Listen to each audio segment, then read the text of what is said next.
శ్రీకృష్ణ పరబ్రహ్మణే నమః. శ్రీమద్ భగవద్గీతలో 2వ అధ్యాయమైన సాంఖ్య యోగంలో ఈరోజు మనం 30వ శ్లోకానికి వచ్చామండి. 30వ శ్లోకం పలికే వాళ్ళ పేరు ఊరు. విజయలక్ష్మి గుత్తి అమ్మ. విజయలక్ష్మి గుత్తి గుత్తి నుంచి సిద్ధంగా ఉన్నారా? సిద్ధంగా ఉన్నాను. దేహి దేహి నిత్య నిత్య మవధ్యోయం మవద్యోయం దేహే దేహే సర్వస్య సర్వస్య భారత భారత తస్మాత్ తస్మాత్ సర్వాణి సర్వాణి భూతాని భూతాని నత్వం నత్వం శోచితు శోచితు మర్హసి మర్హసి. దేహి నిత్యమవధ్యోయం దేహే నిత్యం అవద్యోయం దేహి నిత్యమవధ్యోయం దేహి నిత్య అవద్యోయం దేహే సర్వస్య భారత దేహే సర్వస్య భారత తస్మాత్ సర్వాణి భూతాని తస్మాత్ సర్వాణి భూతాని నత్వం శోచితుమర్హసి నత్వం శోచితుమర్హసి. దేహి నిత్యమవధ్యోయం దేహి నిత్యం అవద్యోయం. మీరు విడదీస్తున్నారా? నిత్యమవధ్యోయం నిత్యం అవద్యోయం దేహే సర్వస్య భారత దేహే సర్వస్య భారత తస్మాత్ సర్వాణి భూతాని తస్మాత్ సర్వాణి భూతాని నత్వం శోచితుమర్హసి నత్వం శోచితుమర్హసి. దేహి నిత్యమవధ్యోయం దేహి నిత్యం అవద్యోయం దేహే సర్వస్య భారత దేహే సర్వస్య భారత తస్మాత్ సర్వాణి భూతాని తస్మాత్ సర్వాణి భూతాని నత్వం శోచితుమర్హసి నత్వం శోచితుమర్హసి. ఓకే అండి, విజయలక్ష్మి గారు మ్యూట్ చేసుకోండి. దేహి నిత్యం అవధ్యోయం దేహే సర్వస్య భారత తస్మాత్ సర్వాణి భూతాని నత్వం శోచితుమర్హసి. ఇంకా కృష్ణ పరమాత్మ అర్జునుడికి అన్ని విషయాలు చెప్పుకుంటూ వస్తున్నారు. దేహం అంటే ఏంది, శరీరం అంటే ఏంది, శరీరంలో ఆత్మ ఎలా ఉంటుంది, ఆత్మ యొక్క గొప్పతనం ఏంది అనే విషయాలు చెప్పుకుంటూ వచ్చి ఇక్కడ ఇప్పుడు దాకా నిన్న చెప్పిన శ్లోకంతో క్లియర్ కట్గా చెప్పేశాడు. ఆత్మని తెలుసుకోవడం కష్టం, ప్రయత్నిస్తే సులభం అని చెప్పేశాడు. చెప్పేసి చివరిగా ఆత్మ ఎటువంటిది అనే విషయాన్ని ఇది ఇంతకుముందు చెప్పిన విషయమే మళ్ళీ చెప్తున్నాడు. మీకు ఇంతకుముందు చెప్పిన విషయమే మళ్ళీ ఎందుకు చెప్తారు? దానికి ఎగ్జాంపుల్ చెప్పాను మీకు.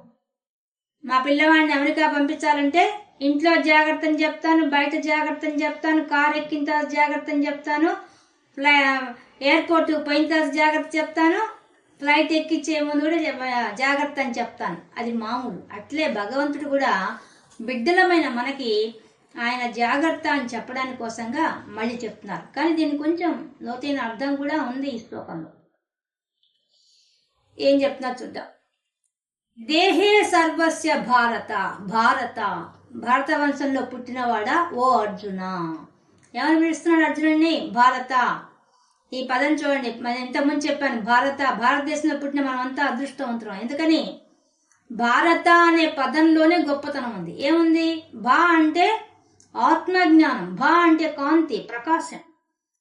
రత రత అంటే ఆసక్తి. దేని మీద ఆసక్తి? జ్ఞానం మీద ఆసక్తి.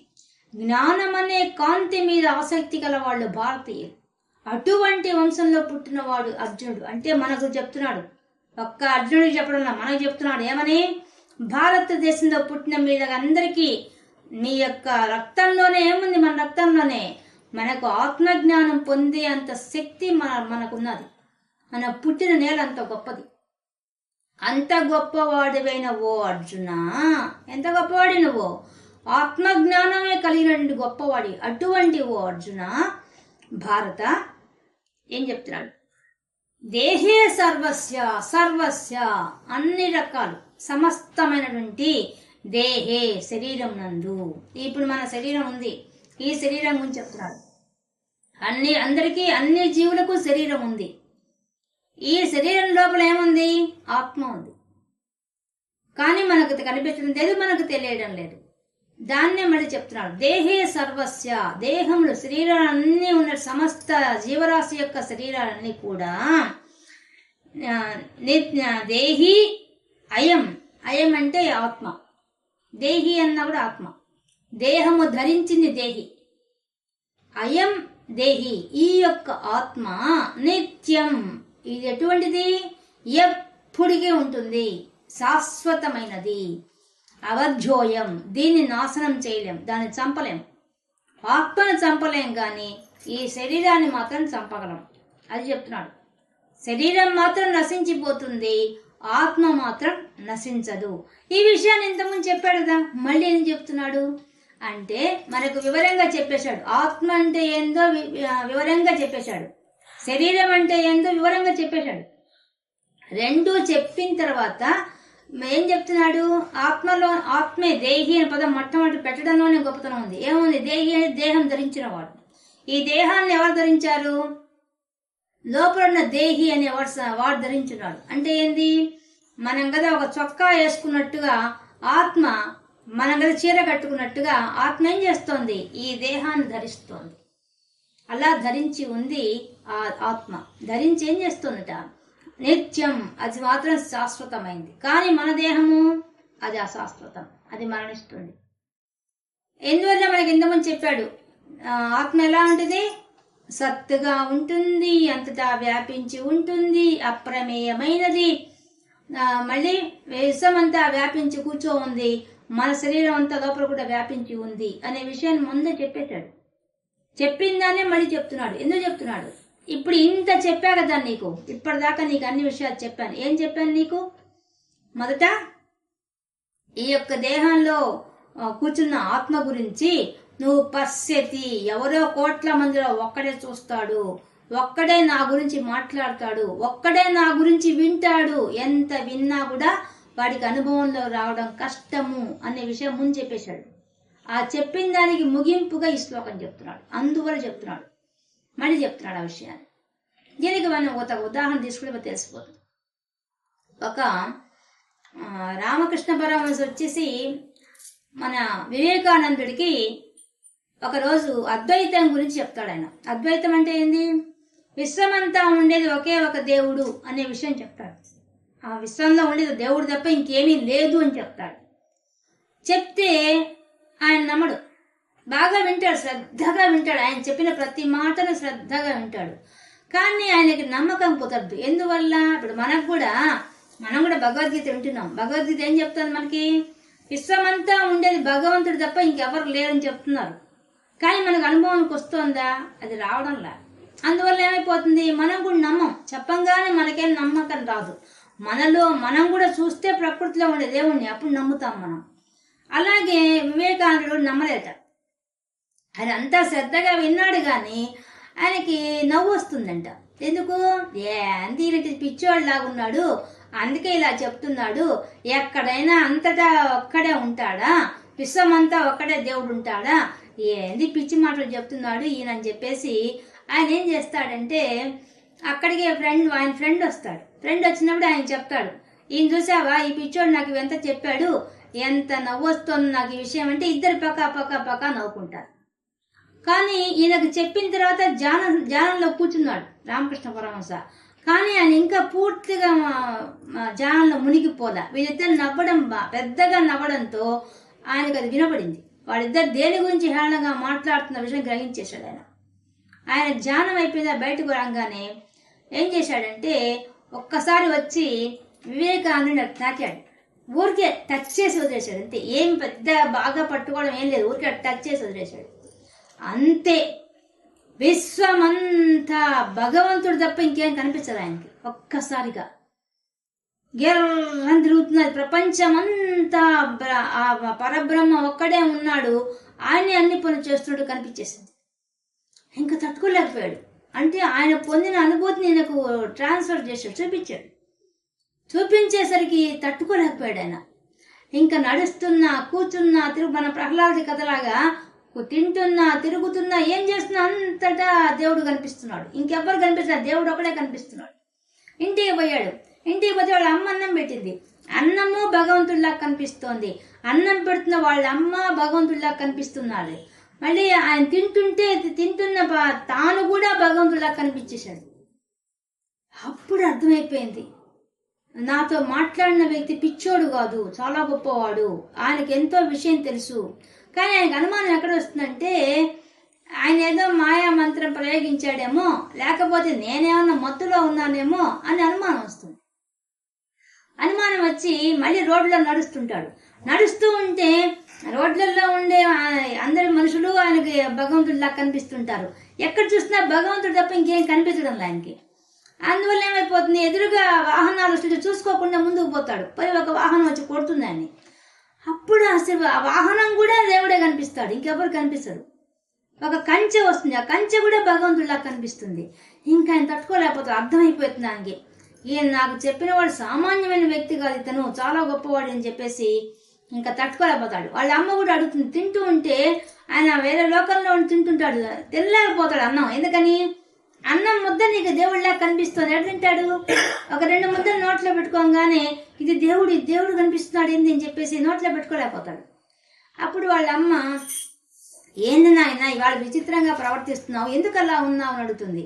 అప్పుడు ఏం చెప్పలేకపోతాడు, కళ్ళు మూసుకుంటాడు. ఎక్కడ చూసినా దేవుడే కనిపిస్తుంటాడు. అప్పుడు ఆయన ఏం చేస్తాడంటే ఇంకా రామకృష్ణ పరమహంసకి వెళ్ళిపోతాడు. ఆయన వెళ్ళిపోయేసి కాళ్ళు పట్టుకుంటాడు. మహానుభావ, నువ్వు చెప్పింది సత్యం, భగవంతుడే విశ్వమంతా ఉన్నాడు, ఇంకెవ్వరు లేరు. కానీ నాకు ఆ విషయం తెలియక మిమ్మల్ని వెక్కరిస్తూ మాట్లాడాను, నన్ను క్షమించండి, నాకు చాలు, ఈ అనుభూతి నాకు చాలు అని చెప్పి కాళ్ళు పట్టుకుంటాడు.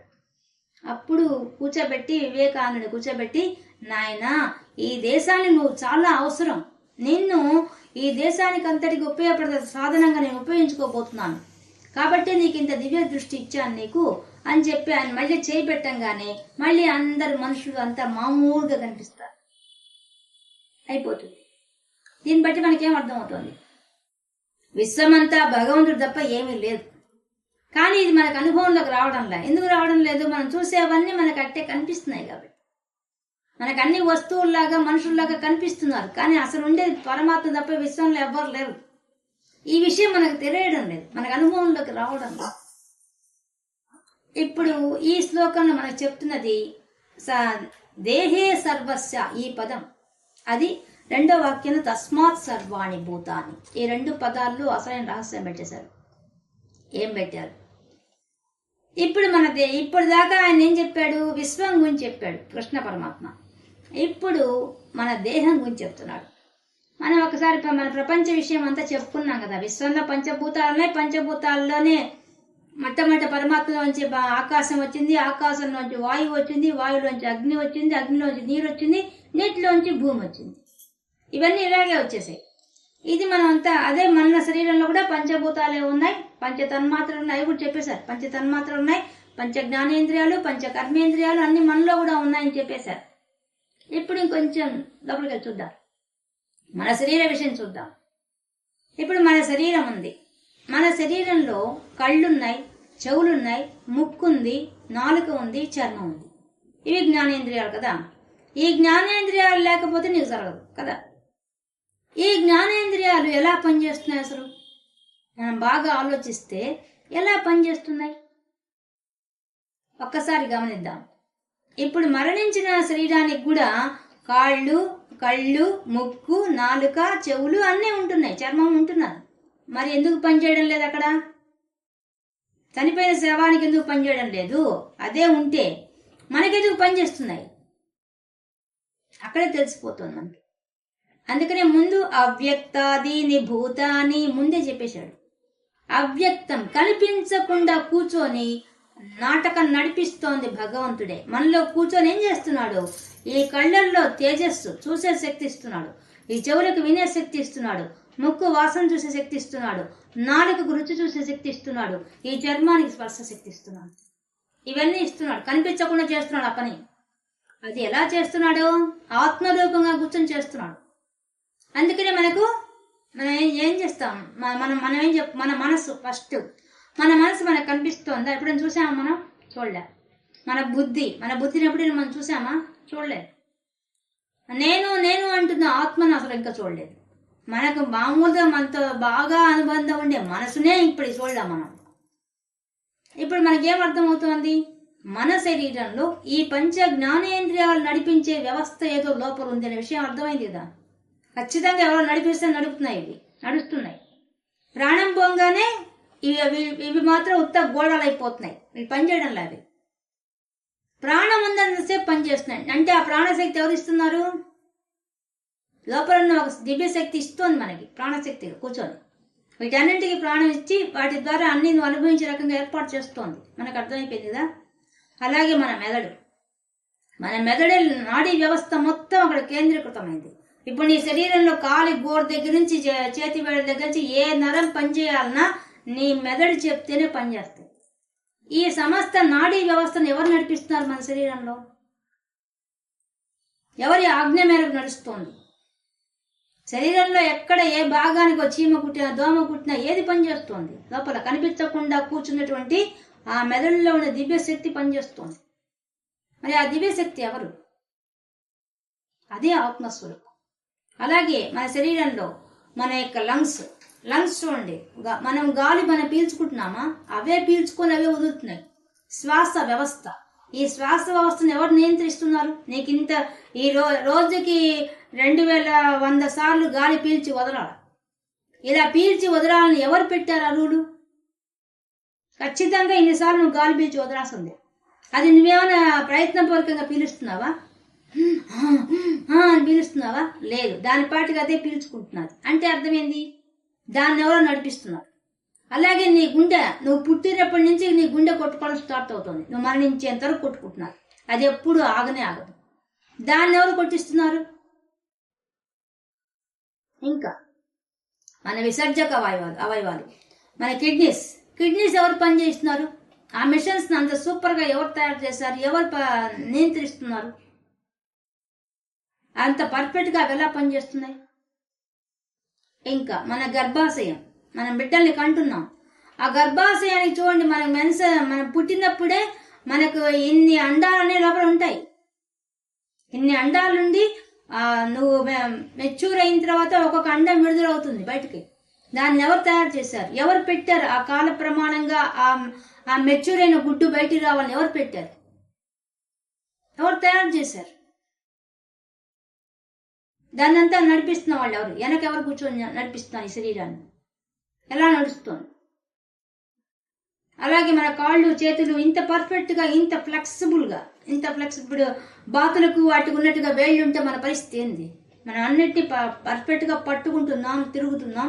ఈ చేతులు అలా లేకపోతే మన పరిస్థితి ఏంది? మన అన్ని కార్యక్రమాలు చేతుల వల్ల చేయగలుగుతున్నాం. ఎలా చేస్తున్నాం అంత పని? నీకు ఎవరు చేస్తున్నారు లోపల కూర్చొని? నీకు అంతటా భగవంతుడు ఉన్న విషయం నమ్మకం లేకపోయినా మన శరీరాన్ని చూసినా ఇంత అద్భుతమైన ప్రక్రియ ఎవరు నడిపిస్తున్నాడు? రోజు మనం ఇవన్నీ అనుభవిస్తున్నాం, మన శరీరంతో ఇవన్నీ అనుభవిస్తున్నామా లేదా? ఇంత సుఖమైన శరీరం మనకిస్తే భగవంతుడు ఎన్నిసార్లు థ్యాంక్స్ చెప్పాలా భగవంతుడికి? ఉదయం లేచి ఇంత అద్భుతమైన మెకానిజం లోపల కూర్చోంది. అదంతా అసహ్యంగా ఉండి అవంతా రక్త మాంసాలు కనిపించకుండా ఈ సూపర్గా ఉండి చర్మం ఇచ్చినటువంటి భగవంతుడికి ఎన్నిసార్లు థ్యాంక్స్ చెప్తాం మనం? ఏం చెప్పాలి మనం? ఈ విధంగా చూసినా మన నాడీ వ్యవస్థ దగ్గర నుంచి, మన విసర్జక అవయవాల దగ్గర నుంచి, మన యొక్క శ్వాసక్రియ దగ్గర నుంచి ఇంత రక్తం ప్రవహిస్తున్నా మా ఒక్క రక్తబొట్టు బయటకు వస్తే అమిత వాసన వస్తుంది. అటువంటి లోపలకు పెట్టేసి పంచి చర్మం కప్పేసిన భగవంతుడికి ఏం థ్యాంక్స్ చెప్తావు? ఎలా ఇచ్చాడు అది? ఈ మెకానిజం అంతా ఎవరు చేస్తున్నారు లోపల కూర్చొని? ఎవరో చేయకపోతే ఎలా జరుగుతోంది? ఈ విధంగా మన శరీరాన్ని గురించి మనం ఆలోచిస్తే, మనం పుట్టినప్పుడే ఇంత పొడుగు ఉండాలా, ఇంత వెడల్పు ఉండాలా, తెల్లగా ఉండాలా, ఎర్రగా ఉండాలా, నల్లగా ఉండాలా, ఇంత జుట్టు ఉండాలా, ఇంత పొడుగు జుట్టే ఉండాలా, ఇది కూడా డిసైడెడ్. ఈ శరీరంలో పుట్టినప్పుడే అన్ని డిసైడ్ అయిపోతుంది. ఎలా డిసైడ్ అవుతుంది? ఎవరు చేస్తున్నారు ఆ పని? ఇంత అద్భుతమైన ప్రక్రియ మన దేహంలో జరుగుతోంది. ఎవరు చేస్తున్నారు ఆ పని? సరే, ఇవన్నీ మనం పక్కన పెట్టేద్దాం. అదంతా మనం చెప్పేస్తున్నాం. ఫిజిక్స్, కెమిస్ట్రీ ఏవో తీసుకొచ్చి కెమికల్ రియాక్షన్స్ అవన్నీ మాట్లాడతాం కదా. పోనీ అవన్నీ పక్కన పెట్టేద్దాం. ఇప్పుడు ఈ కళ్ళు, చెవులు, ముక్కు, నాలుక, చర్మం ఇవన్నీ కూడా ఒకరు చెప్తేనే పనిచేస్తుంది. ఇది మాత్రం డ్యామ్ షూర్. మనకు తెలిసిపోతుంది ఆ విషయం. ఇవాళ ఈ సీరియల్ చూడాలని ఎవరు చెప్తున్నారు ఈ బ్రెయిన్కి? చెప్పంగానే కళ్ళు చూస్తున్నాయి, చెప్పంగానే చెవులు వింటున్నాయి. ఆ చెప్పిన దాన్ని మళ్ళీ మెదడు గ్రహిస్తోంది. ఈ మెకానిజం అంతా ఎవరు చేస్తున్నారు? ఎవరు చేస్తున్నారు ఆ పని? ఇక్కడ గమనించిన మన గొప్ప విషయం కనిపిస్తుంది. మిగతా అన్ని పక్కన పెట్టేద్దాం. మన శరీరమా, శరీర నిర్మాణమా అవంతా పక్కన పెట్టేద్దాం. కనీసం మన యొక్క పంచ జ్ఞానేంద్రియాలన్నీ కూడా ఒక దాని మీద ఫోకస్ చేసి ఎలా చూస్తున్నాయి, ఎలా వింటున్నాయి. ఎవరు చేస్తున్నారు ఆ పని? నీలో కూర్చొని ఆత్మ కాబట్టి అది ఆజ్ఞాపిస్తే జరుగుతోంది. ఇంకో ముఖ్యమైన విషయం, మనకు కనిపించకుండా మనల్ని ఆడిస్తున్నది మనస్సు. ఈ మనస్సు ఆడే ఆటలో ప్రపంచ విషయాలన్నీ చూడమని చెప్తుంది, అన్ని గమనించమని చెప్తుంది మనస్సు. కానీ పరమాత్మని గమనించమని చెప్పదు. ఏమనుకోవాలా మనసుని? అప్పుడు పరమాత్మ ఎక్కడ ఉన్నాడా? మన లోపలే కూర్చో ఉన్నాడు. బయట ఉంటే కదా లోపలే ఉన్నాడు. లోపల ఉన్నప్పుడు మనం చూడలేకుండా అర్థం ఏమొస్తుంది? ఆ మనసును కూడా నియంత్రించే వాడు లోపల ఎవరో కూర్చో ఉన్నాడు. అందుకనే మనసు ఏం చేస్తుంది? ప్రపంచంలో ఉండే ప్రతి విషయాన్ని గమనించమంటుంది, కానీ నీలో ఉన్న పరమాత్మను గమనించమని చెప్పదు. అందుకనే మనకి భగవంతుడు చెప్తున్నాడు, నీలోనే కూర్చో ఉన్నాను, నీకు నేను కనిపించను. అది అని చెప్పింది. అదే దేహే సర్వస్య, అన్ని దేహాల్లో, నేను ఒక్క దేహం కాదు, అన్ని దేహాలన్నింటిలో కూడా నేను కూర్చో ఉన్నాను. కానీ దేహి నిత్యం, నేను శాశ్వతమైన వాణ్ణి, నాకు అవధ్యోయం, నేను చనిపోను, నన్ను చంపలేదు ఎవరు. నీ దేహంలో కూర్చో ఉన్నాను, నీలాంటి దేహాలుండి ప్రకృతి మొత్తం కూర్చో ఉన్నాను, కానీ నన్ను మాత్రం ఎవరు నాశనం చేయలేరు. లోపల కూర్చుని నన్ను మాత్రం నాశనం చేయలేరు. నీ పైన దేహం మాత్రం నాశనం చేస్తాను. ఈ దేహం కూడా నా కంట్రోల్లో ఉంది, నేను చెప్పినట్టు నడుస్తుంది. కానీ నీకు సూపర్ పవర్ ఒకటి ఇవ్వబడింది, బుద్ధి అనేది ఇవ్వబడింది. ఆ బుద్ధి ప్రకారంగా నువ్వు మంచి దానికి వెళ్తావా వెళ్ళు, చెడ్డదారికి వెళ్తావా వెళ్ళు, నీ ఇష్టం, ఏది పోయినా ఓకే. నేను మాత్రం పట్టించుకో. దీనికి మన బెస్ట్ ఎగ్జాంపుల్ సూర్య భగవానుడు. సూర్య భగవానుడు మనకు ఆయన వస్తేనే జీవశక్తి వస్తున్నది, అందరికి జీవం ఇచ్చేస్తున్నాడు. కానీ మన మనసుల్లో ఉండే వాటిని ఆయన నియంత్రిస్తున్నాడా? నువ్వు చెడ్డ మార్గంలో కూర్చున్నా నీకు వెలుతురిస్తున్నాడు, కాంతి ఇస్తున్నాడు, వేడిస్తున్నాడు. నువ్వు మంచి మార్గంలో ఉన్నా నీకు వేడిస్తాడు, వెలుగు ఇస్తాడు, జీవం ఇస్తాడు. ఆయనకి సంబంధం లేదు, ఆయన ఇచ్చేస్తాడు అంతే. అలాగే మనలో కూర్చున్న వేల కొద్ది సూర్యుల కాంతితో ప్రకాశిస్తున్న ఆ ఆత్మ కూడా ఉజ్జద్భాను సహస్రాభ, వేల సూర్యుల కాంతితో వెలిగిపోతున్న ఆ కాంతి మనలో కూర్చొని మనల్ని నియంత్రిస్తోంది. ఆ కాంతిని మాత్రం ఎవ్వరూ అవధ్యోయం, నాశనం చేయలేరు, ఖండించలేరు, నాశనం చేయలేరు, చంపలేరు, ఏం చేయలేరు. కానీ మీ దేహంలో నడిపిస్తున్న నాటకం అంతా నేనే చేస్తున్నాను చెప్తున్నాడు. దేహి అయం, నేను ఆత్మగా కూర్చొని మీ దేహంలో నేనన్నీ చేస్తున్నాను, కానీ మీకు తెలియడం లేదు. కానీ నన్నేం చేయలేరు, మీరు ఎవ్వరూ ఏం చేయలేరు. ప్రకృతి మొత్తం వ్యాపించి కూర్చో ఉన్నాను కాబట్టి మన దేహాన్ని, అందుకని దేహం తీసుకున్నాడు. దేహంలో ఈ విధంగా ఉంది పరిస్థితి. ఈ దేహంలోని ప్రతి అంశాన్ని కదిలిస్తున్నాడు, మన చేత జరిపిస్తున్నాడు. కానీ ఆయనకేమీ అంటడం లేదు, విషయం మాత్రం అంటడం లేదు. కానీ ఆ ఆత్మను మాత్రం ఎవ్వరు సంహరించలేదు. కాబట్టి తస్మాత్, అందువల్ల, తస్మాత్ సర్వాణి భూతాన్ని, అన్ని యొక్క జీవుల రాసుల యొక్క శరీరం అన్నింటిలో కూడా నేను ఏం చేస్తున్నాను ఉన్నా అనే విషయం నీకు తెలిసిపోయింది కదా. ఇప్పుడు నేను చెప్పాను, చెప్పపోయినా నీకు తెలుసు. అర్జున ఎందుకు తెలుసు? భారత, ఆ పదంలో ఉందంతా. భారతీయుడిగా పుట్టిన ప్రతి ఒక్కడికి ఈ ఆత్మజ్ఞానం తెలుసు. తనలోనే కూర్చో ఉన్నాడు భగవంతుడు, విశ్వమంతా వ్యాపించి కూర్చో ఉన్నాడు భగవంతుడు అనే విషయం ప్రతి ఒక్కళ్ళకి తెలుసు. ఆ విషయం కాకపోతే మనకు అనుభవంలో రాలేదు కానీ మనం నమ్మము, కానీ అనుభవంలో వచ్చిన వాళ్ళైతే నమ్ముతారు. అది చెప్తున్నాడు. కాబట్టి ఇప్పుడు నేను అంతటా వ్యాపించి కూర్చో ఉన్నాను, నేను అడిగి నన్ను చంపలేరు ఎవరు. అటువంటి నా ఆత్మగా నీలో కూర్చున్న నా గురించి, ఈ జీవుల గురించి, జీవులు ధరించే శరీరాల గురించి నువ్వెందుకు త్వం నీవు నా శోచితం అర్హసి, నా అర్హసి. శోచిత్యం ఏడవద్దు, నువ్వు దుఃఖించవద్దు. నా అర్హసి, నీకు అసలు అవసరమే లేదు, ఏడవలసిన అవసరమే లేదు. ఓ అర్జునుడు ఎందుకు ఏడ్చాడు? మొట్టమొదటి చెప్పాడు, ఆ భీష్ముడు చనిపోతాడు, ఆ ద్రోణాచార్యుడు చంపేస్తాను, అందుకని ఏడుస్తున్నాడు. అదే కదా ఆయన చెప్పాడు. దానికోసం చెప్తున్నాడు. శరీరాలన్నీ కూడా అన్నిటి యొక్క శరీరాల్లో కూర్చొని నడిపిస్తున్న నాటకం చేస్తోంది నేను. నన్ను చంపలేవు, నేను శాస్త్ర విషయం నీకు చెప్తున్నా కదా, ఇంకెందుకు ఏడుస్తావు? నశించిపోయే వాటిని ధరించిన వాళ్ళు కూడా, ఆ భీష్ముడు ద్రోణుడి శరీరం కూడా మరణిస్తుంది, అందులో దాని సందేహమే లేదు. ఇంకా మరణించే వాళ్ళ గురించి ఎందుకు ఏడుస్తున్నావు? మరణించకుండా ఉండే నేను నీలో కూర్చో ఉన్నాను, నా గురించి ఆలోచించు. ఈ విషయం తెలుసుకుంటే నువ్వు ఇంక దుఃఖించవు, అవకాశం లేదు. కాబట్టి త్వం నీవు నా అర్హసి శోచితం. శోచితం అంటే ఏడవద్దు. నా అర్హసి, నువ్వు తగిన వాడివి కాదు, నువ్వు ఏడవడానికి తగిన వాడివి కాదు. ప్రతిసారి ఆ మాట చెప్తున్నాడు. ఎందుకు చెప్తున్నాడు అన్నమాట? భారతదేశంలో పుట్టిన ప్రతి ఒక్కడు, ఈ ఆత్మజ్ఞానం ప్రతి ఒక్కడు ఏడవడు, మిగతా వాళ్ళే ఊరికూరికి ఏడుస్తారు. ఈ ఆత్మజ్ఞానం తెలిసిన వాడు ఎవ్వరు ఏడవనే ఏడవరు. ఎంత పెద్ద సమస్య వచ్చినా ఏడవరు. ఎందువల్ల? ఇప్పుడు మనకంతా హిమాలయాల్లో ఉండే యోగులు వాళ్ళంతా ఎలా ఉన్నారు? వాళ్ళు ఏమి ప్రపంచ విషయాలు పట్టించుకోకుండా ఉన్నారు. వాళ్ళు ప్రశాంతంగా ఎలా కాలం గడుపుతున్నారు? వాళ్ళకు శరీరం మనలాగా ఉందిగా, వాళ్ళ శరీరానికి ఇప్పుడు రోగాలు ఉన్నాయిగా, మరి వాళ్ళెందుకు ఏడవడం లేదు, మనం ఎందుకు ఏడుస్తున్నాం? మనము దేహము నేను అనే అభిప్రాయం మనకు ఉంది కాబట్టి మనం ఏడుస్తున్నాం. నేను ఆత్మను అనుకునేవాడు ఏడవడానికి అవకాశం లేదు. ఇప్పుడు రమణ మహర్షి ఏం చెప్తాడు? మనలాగా పుట్టాడుగా ఆయన, ఈ దేహాన్ని దీనికి రోగం వచ్చింది అని చెప్తాడు. దీనికి రోగం వచ్చింది, నాకు కాదు, దీనికి రోగం వచ్చింది. అది ఆయన భాష.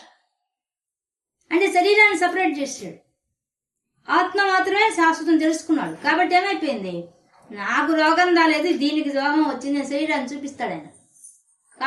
కాలుకు పుండైతే కాలుకి రోగం వచ్చింది, దానికి రోగం వచ్చింది శరీరానికి అని చెప్తాడు.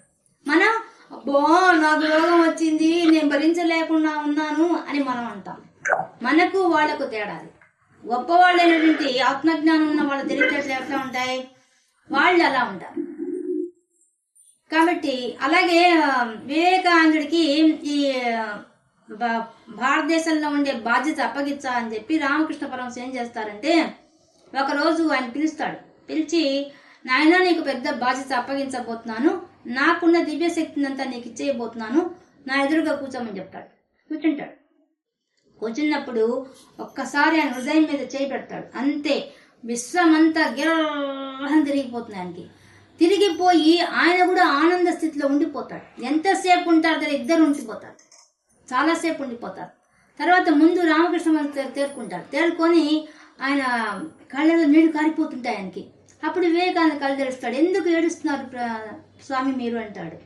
అప్పుడు నాయన నాకున్న శక్తులంతా నీకు ఇచ్చేసాను, నేను ఇప్పుడు ఏమీ లేనివాడిని, బికారిని అయిపోయాను నేను అంటాడు.